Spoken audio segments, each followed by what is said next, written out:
तुझ्या सावलीत जावो जन्म स्वामीराया, जन्म स्वामीराया। अनंत चतुर्दशी ही तिथी भगवान विष्णूला समर्पित आहे। या दिवशी भगवान विष्णूची आराधना, उपवास आणि कथा वाचल्याने शुभ फळांची प्राप्ती होते। तसेच या दिवशी 14 गाठी बांधलेले विशेष रक्षासूत्र धागा धारण करावे। भगवान विष्णूच्या कृपेने हे रक्षासूत्र जीवनातील प्रत्येक अडथळे दूर होतात, अशी भाविकांची श्रद्धा आहे।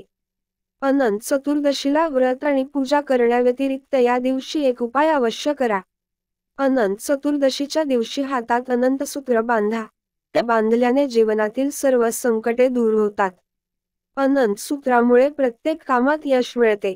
अनंत चतुर्दशीला बांधलेला 14 गाठीचा धागा हा 14 लोकांचे प्रतिनिधित्व करतो। यामध्ये भूरलोक, भूवरलोक, स्वर्लोक, महरलोक, जनलोक, तपलोक, ब्रह्मलोक, अटल, विठ्ठल, सतल, रसातल, तलताल, महातल आणि पातलोक यांचा समावेश होतो।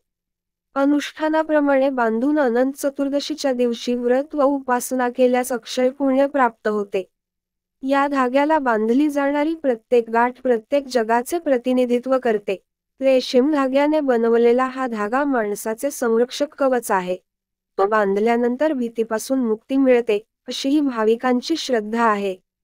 असे मानले जाते की जो व्यक्ती 14 वर्षे सातत्याने सर्व नियमांसह पूजा करतो आणि अनंत सूत्राला 14 गाठी बांधतो, त्याला भगवान विष्णूची कृपा प्राप्त होते आणि वैकुंठाची प्राप्ती होते।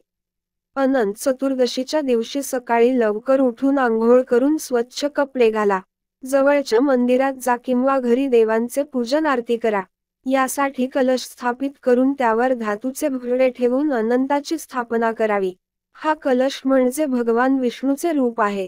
त्यानंतर रेशमी धाग्याला हळद आणि कुंकू लावून रक्षासूत्र तयार करा। त्या धाग्याच्या 14 गाठी बांधा। फळे, फुले, हळद, अक्षता, प्रसाद इत्यादी अर्पण करून विधीनुसार भगवंताची पूजा करावी। पूजेच्या शेवटी अनंत चतुर्दशीची व्रत कथा वाचा आणि नंतर उजव्या हातात हा पवित्र धागा धारण करा।